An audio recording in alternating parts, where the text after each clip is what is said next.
aqui com a professora Elvira Dias Benítez, né, que aceitou o convite para vir participar conosco aqui do terceiro Curto Gênero 2014. E de antemão a gente queria agradecer muito a prontidão da resposta. Ano passado, na verdade, já tinha sido convidada, mas por questões de mudança, assumiu um lugar no Museu Nacional, né, não pôde vir. Isso mesmo. Mas a gente teve a oportunidade de estar com ela aqui, essa oportunidade, e a gente queria conversar um pouquinho inicialmente, sobre um pouquinho da tua trajetória, né? Como é que você começa a se interessar por essas questões que dizem respeito ao campo do gênero, né? E o que é que advém disso? O que é que advém desse encontro com esses temas? O que é que você começa a produzir, pelo que você começa a se interessar? E a partir disso a gente vai conversando da forma que for se dando a conversa, né? Sem muita estrutura. Ok, perfeito.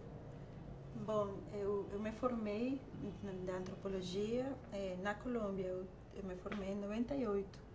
Naquela época eu pesquisava questões associadas à raça, racismo, relações interraciais. Eu fazia trabalho de campo em Bogotá com migrantes negros da minha região, especialmente da zona do Pacífico, alguns da minha cidade, Buenaventura, e ao encontro com os negros do Caribe colombiano, né? E naquela época, enfim, eu defendi uma monografia, só que na Colômbia a gente não tinha naquela época pós-graduações, então nossas monografias eram enormes. Sim. A gente era instigado a fazer uma monografia, quase uma tese. A minha tinha 300 e poucas páginas, uma monografia. Aí eu falava sobre um monte de coisas, e entre elas as principais eram religião e música. Nesse campo da música afro, eu conheci um grupo de rapazes negros, gays, que levantavam uma bandeira da sua sexualidade de uma maneira muito explícita, muito política e muito forte, que me impressionou por várias coisas. Primeiro, pelo fato de eles fazerem isso numa região de Bogotá, um shopping center, na verdade, que foi se constituindo como um território negro, de imigrantes negros, e eles faziam isso ali, né? Eles trabalhavam como cabeleireiros, professores de passarela, e eles utilizavam a sua sexualidade, sabe, como uma maneira também de fazer reivindicações raciais. Sim. Isso me pareceu muito impressionante. Por um lado, isso, né, utilizar a questão da militância LGBT, gay, nesse caso, né, para fazer militância afro, mas, por outro lado, também o fato de eles serem tão explicitamente gays no mundo que era tradicionalmente muito machista. Eu cresci numa região afro, minha cidade, com essa repetição de que o homem negro não pode ser gay, porque o homem negro é macho, o homem negro não... E se for gay, se tiver uma relação homoerótica, tem que ser ativo, porque, enfim, ele é macho. E, às vezes, até essas brincadeiras com outros homens são até para reivindicar masculinidade, né? Enfim, isso a gente também tem muito a cá. Não é algo estranho na realidade cearense, claro não. Eu percebi que é uma coisa que tem sido bem explorada academicamente aqui no Brasil, mas para mim, lá por volta de 98, era uma coisa muito que me chamou muito a atenção. Sim. Então, quando eu pensei, eu me formei em 98, trabalhei 4 anos, mas isso ficou na minha cabeça. Quando eu pensei em fazer um projeto para o mestrado, eu quis trabalhar com isso. Aí eu fiz um projeto sobre esses rapazes, assim, acompanhando eles nas suas trajetórias, fazendo uma leitura dessa dupla inserção dele, essa dupla inserção política, e como essas coisas acabam se entrecruzando, e como isso tinha um efeito tanto dentro dos grupos afro, né, de militância afro, né, como dentro do mundo gay. Porque se por um lado eu percebia uma rejeição à questão dos homens serem homossexuais no que chamam mundos afro, né, urbanos, por outro lado os gays também não tinham toda aquela recepção positiva nos mundos gays urbanos bogotanos, que também eram bastante brancos, e o ideal hegemônico de beleza era branco, né, se aproximava do branco, coisa que também não é nada novo aqui nesse território. Aí eu tentei, então eu fiz um projeto, me apresentei no Museu Nacional, consegui passar. Estando no Rio de Janeiro, com meu orientador, que era Gilberto Velho, né? Sim. Em paz descanse, foi professor de antropologia urbana, a gente pensou na possibilidade de fazer uma pesquisa comparativa. Aí eu dei com um território também que me chamou muito a atenção, que era uma boate, ainda existe, chamada Buraco da Lacraia, apelidada, na verdade, Buraco da Lacraia, que existe há muito tempo, desde os anos 80 ela já estava constituída.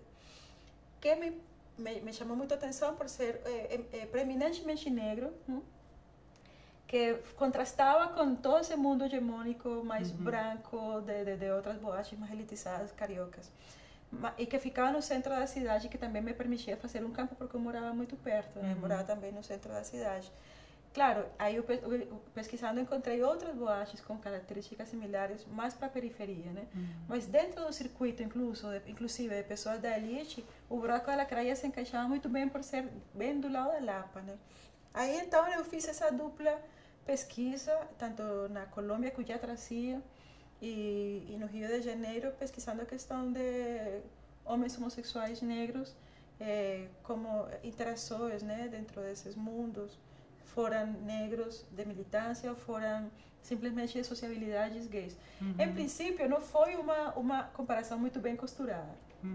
Isso eu aceito, porque por um lado estava pesquisando em Bogotá rapazes muito políticos, assim, que usavam a homossexualidade como uma bandeira também de reivindicação racial, e aqui eu estava pesquisando sociabilidades e eram mais homens negros dentro de mundos também de interação homossexual com outros homens brancos ou mais intelectualizados, ou enfim, com maiores possibilidades econômicas. Então as comparações não foram muito bem costuradas, mas me ajudaram para pensar um pouco nesses trânsitos dos indivíduos e essas diferenças, né? Como se entrecruzam diferentes marcadores sociais da diferença, como classe, raça, gênero, ou seja, performance de gênero, atuam ali. Eu encontrei, por exemplo, também me achado não foi nada novedoso, mas foi o que eu vi, né? Como persistia nesses mundos gays a ideia de que o homem negro é mais aceito, tem que ser macho, né? Viril. Então, viril, e também no mito do pênis maior, e toda essa questão. Enquanto a bichinha quá, entre mais pobre, mais bichinha, né? Mais efeminada, mais espalhafatosa, e ocupando os patamares mais baixos da hierarquia, né? Aí essas coisas aí acabou sendo um estudo sobre hierarquias, tanto a minha pesquisa na Colômbia como aqui, tanto que se chamou assim, hierarquia de raça, classe, gênero, era o subtítulo. O título era Negros Homossexuais, que também é um título que eu não considero um bom título, mas foi o que deu naquele momento, porque aí, por que não negros homossexuais? Porque eu descobri que existiam diversas maneiras de ser homossexual, como diversas gamas de negro nesse mundo, em ambos mundos, né? Então, o mulato era diferente do negro, que o negão, enfim. Então, não eram nem negros nem homossexuais, eram uma diversidade, tanto numa coisa como na outra. Mas foi o que deu para eu defender, enfim, organizar mais ou menos as ideias centrais da dissertação. Isso foi na dissertação de mestrado que eu defendi em 2005. Eu não queria continuar com esse tema por várias coisas. Eu tinha uma sensação de que eu precisava pesquisar alguma coisa da qual eu não fosse militante. Da qual eu não fosse uma militante, até para tentar ter aquela objetividade que os professores cobram da gente, né? Os professores cobram dos alunos. Eu era muito militante de ambas coisas, pessoalmente, eu como pessoa, tanto do gay como do afro. E aí eu sentia uma necessidade de pesquisar alguma coisa no âmbito do gênero e da sexualidade, que estavam me interessando cada vez mais também, teoricamente, inclusive, mas que fosse uma coisa que me instigasse a começar de zero. Aí eu lembrei, eu tive uma experiência meio epifânica, né? Uma epifania, porque eu estava pensando em um projeto para o doutorado que precisava escrever com bastante pressa, né? E eu lembrei que eu conheci no Buraco da Lacraia um rapaz que me comentou que ele era ator pornô. Tinha sido, na verdade, ele tinha saído recentemente do pornô porque sua mãe sofria com isso, né? Ele falou, olha, eu fiz várias cenas de pornô gay, aqui no Rio mesmo, me falou, mas eu parei com isso porque minha mãe sofria muito. Falava, filho, você vai pegar doença, eu tenho vergonha do que pode falar as pessoas, enfim. Aí eu parei, mas eu adorei esse mundo, foi tão legal para mim fazer pornografia, enfim. Isso que na época a minha dissertação apareceu como um dado solto, que eu nem usei, né, nem precisei usar, ficou como uma coisa na minha cabeça, como uma dica para uma questão para eu pesquisar. Na verdade, você não conhece atores e atrizes gays todos os dias, né? Claro. Conhecer de alguma maneira, me impactou, né? Aí eu falei com o Gilberto Velho, eu falei, professor, o que você acha de eu fazer uma tese sobre o mundo da pornografia? Ele falou, mas o que você quer? Pesquisar os filmes, fazer uma pesquisa sobre representações, né, sobre os filmes? Falei, não, eu quero conhecer as pessoas, eu quero ir atrás da produção, assim, conhecer quem são essas pessoas, suas motivações, de onde elas vêm, por que fazem, como fazem, quanto ganham, o que esperam, né, quais são seus projetos. E conhecer essa diversidade, né, que depois eu descobri que era uma diversidade, mas já assistindo os filmes dava para ver que eram pessoas das mais diversas, né? Sim. E eu quis seguir essa pista, que foi bem difícil, aliás, porque eu não sabia como começar, né? Eu fui a correr atrás daquele menino e ele marcou entrevista comigo 3 vezes e 3 vezes furou. Depois me falou, olha, na verdade eu não quero mais falar disso não, enfim, eu prometi para minha mãe que era um capítulo esquecido. Falei, tá bom. Mas aí eu falei, gente, eu tenho um projeto, o tempo está correndo, doutorado, como é que eu faço? Aí eu fui atrás do Orkut, que naquela época era Orkut, e encontrei perfis de alguns atores e atrizes e eu escrevi para todo mundo. Mas nunca ninguém me respondeu, dos atores e atrizes. Aí corri atrás do perfil de algumas pessoas que se chamavam produtoras, né? Aí eu recebi resposta de 2 rapazes que produziam pornôs gays em Belo Horizonte, que me falaram que eles topariam falar comigo. Mas na verdade um deles eu descobri que ele queria ver se eu dava dicas para ele como fazer. Ele achava que eu estava no campo, ele estava começando a produzir. E o outro me falou, olha, a gente faz, não temos um grande comércio como a gente faz, mas eu vou tentar te convidar. E aí a negociação durou uns 4 ou 5 meses e ele acabou não conseguindo me convidar porque eles discutiram e decidiram que a presença de uma mulher seria muito constrangedora num set de filmagem. Eu falei, eu nem preciso assistir a cena, eu só quero conhecer um pouco, né? Vocês, entrevistar. Aí ele desencanou de mim, o tempo ia passando e não deu certo também nesse contato. Outras histórias, outro produtor no Rio me chamou, eu assisti 3 ou 4 reuniões de produção, mas eles nunca produziram, na verdade. Eles se reuniam para organizar produções que acabaram não acontecendo. Mas eu tive a fortuna de conhecer um jornalista que acabava de entrevistar a Rita Cadillac. Aí ele me deu o telefone dela. Mas eu estava tão acostumada a que minhas tentativas de aproximação não dessem certo, que eu liguei para aquele telefone achando que iria atender qualquer pessoa, e não iria dar em nada, né? Eu liguei um pouco desesperançosa, só que atendeu ela, era um domingo, nunca me lembro, nunca me esqueço. Eu estava tão afanada que eu ligava domingo, né? Aí atendeu ela e falei, olha, bom dia, eu gostaria de falar com a senhora Rita. Sou eu. Na hora que ela falou, sou eu, falei, agora, o que eu falo? O que eu faço agora? Aí eu comecei a gaguejar, falei, olha, eu sou fulaninha, eu pesquiso e eu queria muito falar com a senhora, eu estou fazendo doutorado no Rio de Janeiro, será que você me dá uma entrevista? Eu falei, mas filha, eu estou em São Paulo. Eu falei, eu sei, mas se você topasse me dar uma entrevista, eu viajo. Falou, tá bom, vem amanhã. Ela falou, eu falei, amanhã? Falou, vem amanhã, vem sim, que aí amanhã eu tenho tempo, de amanhã a gente fala. Eu peguei o ônibus aquela noite, né? Sim. Peguei o ônibus aquela noite, cheguei na sua casa o dia seguinte, muito cedo de manhã, e ela me atendeu da melhor maneira possível. Cheguei umas 10 horas na sua casa e saí de lá às 8 horas da noite. A gente jantou, fizemos almoço, ela me contou a sua trajetória toda e o melhor, que ela pegou sua agenda, pegou seu celular e marcou a vários diretores e atores, falando, olha, tem aqui uma colombiana muito simpática, chamada Maria Elvira, ela vai ligar para você, você vai dar entrevista, tá bom?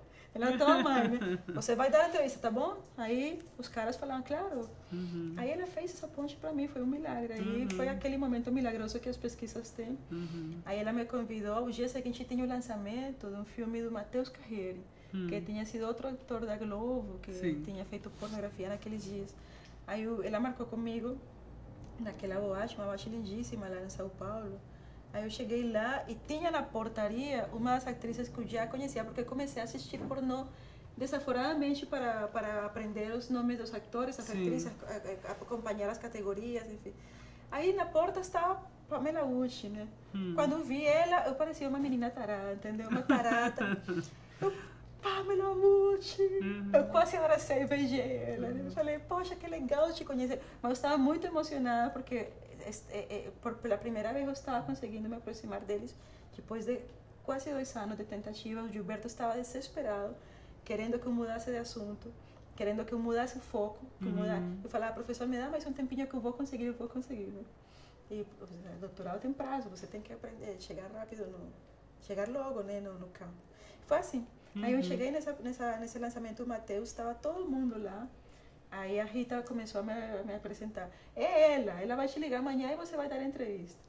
E aí eu fiquei a semana toda... Ela tinha uma ascendência muito grande sobre os outros, então. Tinha, nossa, todo mundo ama, ela é maravilhosa. Eu amo, é paixão. E todo mundo, sabe? Ela é uma pessoa muito importante, assim, afetivamente, para o povo do pornô. E eu tenho um carinho pela Rita que não sei nem descrever.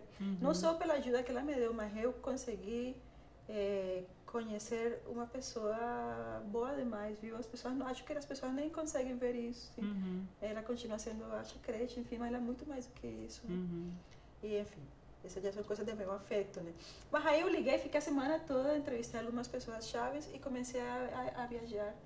Rio, São Paulo, até que eu falei, não dá mais. Aí eu procurei um apartamento em São Paulo e fiquei lá 8 meses consecutivos. O primeiro morei num prédio que moravam muitas meninas que fazem programa, michês e travestis que também faziam pornô.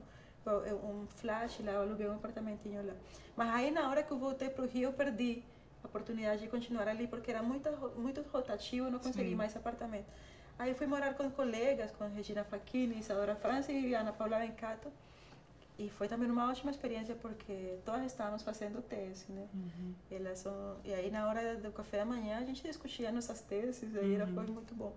Aí eu fiquei em São Paulo esse tempo pesquisando e foi isso. Fiz um campo bem profundo, assim, todos os dias, sagradamente. Talvez um dia ou outro não, mas foi uma época bem forte de algumas empresas, especialmente, eu acompanhei várias, mas especialmente brasileirinhas. Eles gravavam muito, então eu fiquei com a produção dia tras dia, às vezes dormíamos juntos, assim, viajei para alguns sítios, acompanhei outras empresas, Sampa Sex, Explícita Introduction. Foi uma ótima experiência, assim, de campo. Me chama a atenção essa experiência e, assim, por exemplo, não sei se você tocou nesse assunto na tua fala, mas parte das feministas, parte significativa das feministas observam, por exemplo, olham a questão da prostituição, né, com,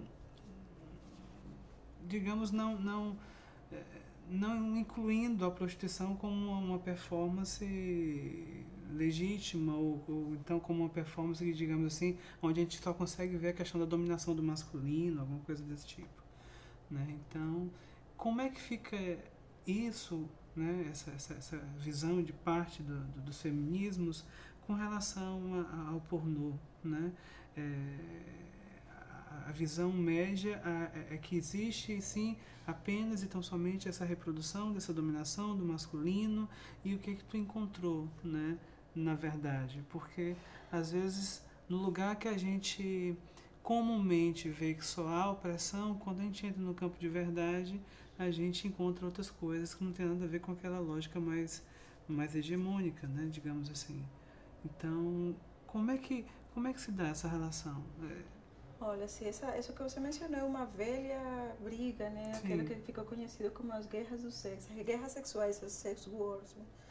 Entre pesquisadoras como Catherine McKinnon, Andrea Working por um lado e por outro lado Carol Bansger, Gay Robin, enfim, Pat Califia nos anos 80. E essa guerra, essa dicotomia acompanha todas nossas pesquisas. É muito vigente ainda entre quem pesquisa, entre as pessoas que pesquisam turismo sexual, prostituição, pornografia, com certeza. Eu tentei me despojar um pouco, assim, dessa visão e ver o que o campo me mostrava. Sim. E o que eu vi é que, se por um lado é um comércio assim, maioritariamente governado por homens e que também é feito para homens, especialmente a pornografia mais mainstream, por outro lado também percebi que é impossível a gente esquecer e não perceber como a pornografia pode ser um espaço de agência para muitas das mulheres que entram ali. Pode ser uma escolha, começando por ali, uma escolha feliz, inclusive. Assim, tem meninas que entram ali, assim, essa ideia de que as pessoas entram por extrema pobreza, minha pesquisa demonstrou que não é bem isso. Se por um lado tinha, sim, pessoas que faziam por ganhar um trocado rápido, e que em algumas empresas era mesmo um trocado, que também existe hierarquia entre empresas, algumas pagam melhor, enfim, dependendo da sua beleza você ganha mais. Sim. Se por um lado se existia, sem dúvida, não dá para desconhecer essa parte, né, mais triste, digamos, da pornografia, que desse mercado. Se por um lado se existem pessoas que entram com necessidade, não vou desconhecer isso, seria negar meu próprio campo. Por outro lado, também eu percebi que existiam muitas pessoas que entravam por um prazer de experimentar, de conhecer, de ter experiência, de viver uma outra coisa, alguma coisa que eu cheguei a chamar no meu trabalho uma ética do instante. Assim, pessoas muito novas que aparecia isso como uma proposta na sua vida e falavam, por que não, né? Por que não? Do mesmo jeito que eram meninas, muitas delas de classe média, algumas inclusive estudantes universitárias, nem muitas, mas algumas, ou terminando o colégio, enfim, meninas, sabe, com pai e mãe, com uma boa estrutura familiar, ou seja, nada daquilo que as pessoas acham. E entravam começavam a fazer programa porque ganhavam um dinheiro rápido, e outra coisa, esse mundo era atrativo também para a idade que eles tinham, para uma dinâmica de sociabilidade rápida, jovem, espontânea, assim, dinheiro que chega rápido, que se gasta rápido. Eu fui chamando tudo isso de ética do instante, que tinha a ver com culturas juvenis, enfim. E eu percebi que era um lugar de agência, sim. Por um lado, por isso. Por outro lado, porque esse mundo do pornô também lhes permitia conhecer pessoas bacanas, viajar, ou seja, existia esse tipo de agência. E por outro lado, muitas mulheres utilizavam o pornô como um projeto muito específico de vida. Guardar dinheiro para comprar minha casa, estudar meus filhos, comprar a casa da minha mãe. Poxa, essa história que a gente escuta direto na prostituição, eu encontrei 200. Sim. 300 de história de mulheres que conseguiram juntar um bom dinheiro, se organizar, enfim, fazer outros comércios, depois sair ou voltar eventualmente, enfim. Então, não me afilio a essas ideias mais radicais que falam que é a degradação da mulher, mas também acho que não dá para desconhecer que existe uma fronteira, assim, ou seja, que existe uma tensão, existe uma tensão entre experiências que falam, sim, de uma possível exploração e experiências que falam de muito poder de audiência e de escolha. Eu acho que eu transito, assim, consegui, a partir da história de vida, perceber como as duas coisas coexistem, mas e que não dá nem para falar que é tudo prazer, nem para falar que é tudo pobreza e degradação, de maneira alguma, de maneira nenhuma. É uma perspectiva muito reducionista, às vezes mesmo mesmo quando a gente aceita determinadas situações, por exemplo, a questão da travestilidade, né? Então, mesmo quando você diz que compreende o fenômeno, mesmo quando você diz que afirma essa identidade, muitas vezes dentro desse campo você nega outras possibilidades, como por exemplo, estava conversando com a Flávia, né? Uma travesti, por exemplo, que não tem necessidade, transexual que não tem necessidade, por exemplo, de colocar seios, né? Quando na cabeça da gente, na cabeça mediana da população, aquelas pessoas que se dizem simpatizantes ou que respeitam e tudo coisa e tal, como é que pode, né? Esses nós, que pode a travesti não querer colocar seio. Então, isso é uma coisa que dentro dessa variação média que as pessoas têm sobre o entendimento de travestilidade, teria que ser necessariamente, né? Então, parece que isso acaba acontecendo também em todos os campos, Com certeza. né? E prejudica quando a gente acaba se afiliando a uma determinada posição e esquecendo do campo e querendo fazer com que as coisas entrem dentro daquelas caixinhas, né, dentro daquela estrutura, né? É muito fácil, o que remete a uma discussão que é a questão da estrutura versus a performance, sei lá. E é muito fácil reduzir as experiências humanas a uma ideia só. Aí você cria uma figura e tenta encaixar todas as experiências nisso. E é de jeito algum. Olha, na pornografia, uma das primeiras achados que eu percebi é que não dava nem para pensar neles como grupo, por exemplo. Não são um grupo, são uma rede assim, de pessoas das mais diversas, de idade, de orientação sexual, de procedência geográfica, de possibilidades econômicas, de raças e de procura de motivações. E como encaixar toda essa diversidade numa ideia fixa de que quem faz pornografia é isto ou aquilo. São pessoas das mais diversas, né? A palavra é essa. Dá pra gente fazer uma ponte, né, por exemplo, entre aquilo que a gente está discutindo aqui, o que você apresentou na mesa, e essa perspectiva mais ampla do seminário Gênero, Cultura e Mudança, no que se refere a, digamos assim, a outras epistemologias, a outras perspectivas teóricas que começam a surgir no Sul, não no Sul geográfico, mas no Sul do pensamento, digamos assim, em confronto, em questionamento a essas epistemologias talvez mais totalitárias, essas grandes narrativas, que é uma tradição que a gente poderia dizer uma tradição do norte. Existe, como é que, por exemplo, essa pesquisa, ela se coaduna, digamos assim, com uma outra forma de perceber essas relações e uma outra epistemologia que não seja necessariamente a Foucaultiana, a francesa, a pós-estruturalista, né? Porque acontece isso, né? Então, de repente, Foucault é importantíssimo, Derrida, tudo coisa tal. Mas, às vezes, a gente pega esses sujeitos como se fosse religião, né? Se tornam algo religioso. E a proposta do seminário é exatamente fazer esse questionamento, né? Não sei, como é que você vê isso? Olha, no meu campo, na verdade, esse Foucault acho que aparece citado umas 2 vezes e de uma maneira bem parafraseada, mas Judith Butler também. Sim. Eu, na verdade, pessoalmente, sim me afiliou mais com uma corrente, assim, claro que eles sempre estão ali, né? São aquelas leituras que você não consegue se desligar, né? Performatividade, e poder, né? São coisas das quais quem estuda a sexualidade acaba. Mas eu faço muito questão, e olha que eu faço isso, mais militância disso como professora do que nas minhas próprias pesquisas até. Eu faço questão, agora mesmo estou ministrando sexualidade, estudos em sexualidade se chama. Eu faço questão de mostrar para a rapaziada lá no Museu Nacional, né, que é de apoios, que existe mundo antes da teoria queer. Falo, gente, essas ideias, isso não nasceu ali, sabe? Isso vem de muito atrás, assim. Tento mostrar para eles como outros autores, a Mary McIntosh, Jeffrey Wicks, mesmo o John Gagnon, mesmo a importância do interacionismo simbólico, nos estudos da sexualidade, Lord Humphreys, Albert Ray, são muito importantes na consagração de ideias que depois, ou seja, na consolidação de ideias que depois ficaram afiliadas a Ivko Sopsky-Sedwick, ou o pessoal do queer em geral, ou inclusive ao Foucault. Na questão da pornografia,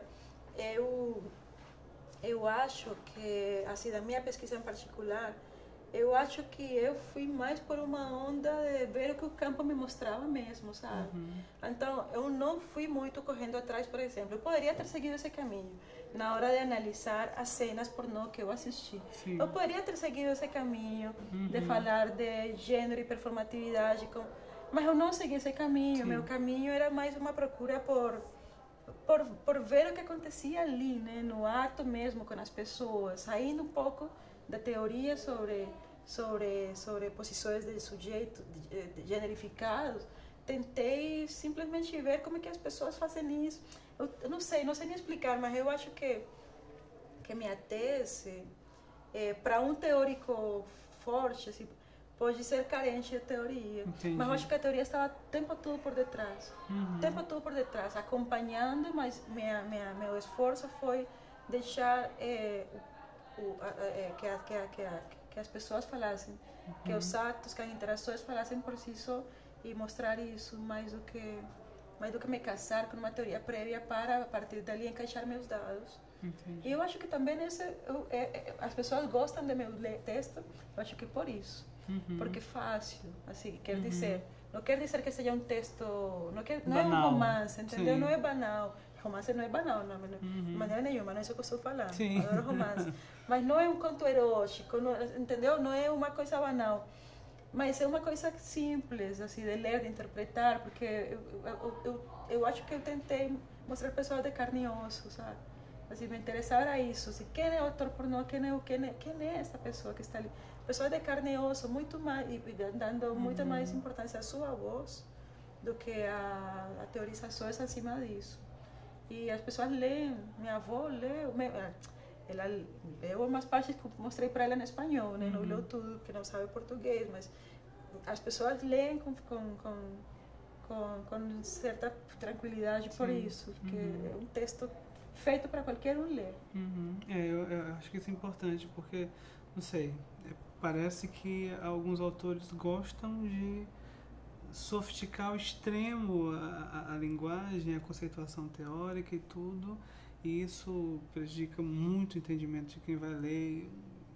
Enfim, eu acho que falta isso às vezes na sociologia, falta isso eu prezo muito isso. Né, mas falta muito isso, mas as pessoas gostam de escolher os termos mais difíceis, parece mais sofisticados. Parece que com isso, assim, com certeza, entre aspas, né, a pessoa se torna mais qualificada, né?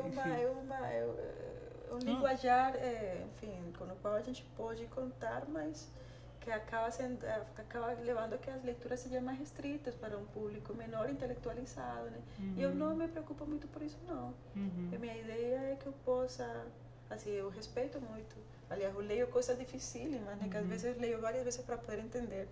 E tudo bem, perfeito, esse é o estilo, mas o meu é bem mais, não sei, uma escolha e eu acho que não é nem tão escolha, acho que é uma coisa bem natural. Eu falo assim, do jeito que eu estou falando aqui, é o jeito que eu ministro aula, sim. É o jeito que eu falo numa palestra como aquela de hoje, é o jeito que eu tenho para me expressar.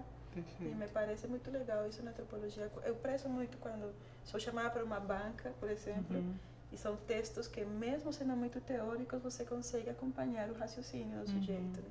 Não fica aí tentando, procurando. Não sei, é meu estilo, né? Claro. Queria que você falasse um pouquinho o que você tem achado. Você chegou ontem, já vai embora agora de madrugada. Pois é. Mas, assim, sei lá, do pouco que você viu, o que você avalia? Do evento, do curto gênero. Olha, eu cheguei ontem, mas não estou acompanhando só desde ontem, não. Assim, desde ano passado que vocês me convidaram, pelas repercussões e pelas coisas que eu vi, tudo, até a estética, até isso. Assim, vocês têm uma produção que é bastante impressionante, bastante única no Brasil. Eu não sei se tem mais projetos deste alcance, assim, e, aliás, feito por uma ONG, né? Não é nem feito pela universidade. E eu acho muito legal isso que vocês fazem de projetos visuais itinerantes. Acho isso genial. Acho genial a produção, o que vocês mostram aqui de filmes curtas, enfim, sobre gênero, enfim, que também saem da produção de cinema mainstream. Acho maravilhoso. Eu fico bem agradecida pelo convite, embora eu odeie andar de avião. Eu sofro cada vez que eu tenho que viajar. Mas eu vim com bastante prazer por conta disso. E outra coisa que me impressionou muitíssimo foi a plateia. Não só pela receptividade deles e a atenção com a qual dialogaram conosco, né, que estávamos ali na mesa, mas pelo número de pessoas. O antropólogo não está acostumado a falar com tanta gente. A gente dá palestras, assim, seminários para pouquíssima gente, 30, 40 é um sucesso. Sim. E hoje tinha 100 e pouco, né? Eu tentei fazer uma contagem assim, de quantas cadeiras. Sim. Falando, gente, que impressionante, porque é uma coisa bem... E gente muito nova, de diferentes carreiras, né? O qual me pareceu mais bacana ainda. Gostei muito das perguntas que eu recebi, das pessoas que falavam ali na plateia, eu pesquiso o BDSM também. Sim, sim. Eu me falei, gente, que ótimo, né? E sair do sul, né? Sair um pouco dessa zona de conforto que é São Paulo, Rio. Aqui é o contrário, né? Tem que sair do sul e vir para o norte. Né? Diferente das discussões que a gente estava falando do ponto de vista político, né? Das epistemologias do sul e do norte. Realmente Fortaleza constitui-se como um espaço ainda que precisa discutir mais esses temas. É diferente de Recife, diferente até mesmo de Salvador, e se for falar de Santa Catarina, ou do Paraná, ou do Rio Grande do Sul, todos esses têm núcleos de referências nacionais. Eu acho que a gente está engateando ainda nesse processo e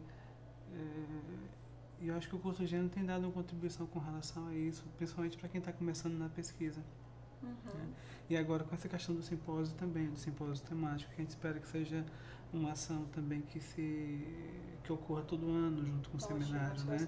Essa conjuntura de mini curso, simpósio e as mesas. Acho que isso vai ser ótimo para os garotos. Então, assim, te agradeço demais. Não, obrigada. Tá? Obrigadíssimo. Acho que em nome de toda a equipe da fábrica e a gente se vê em outras oportunidades no outro curso Gênero. Obrigada. Me convidem que eu venho. Tá bom, viu? Tchau. Obrigadíssimo, viu?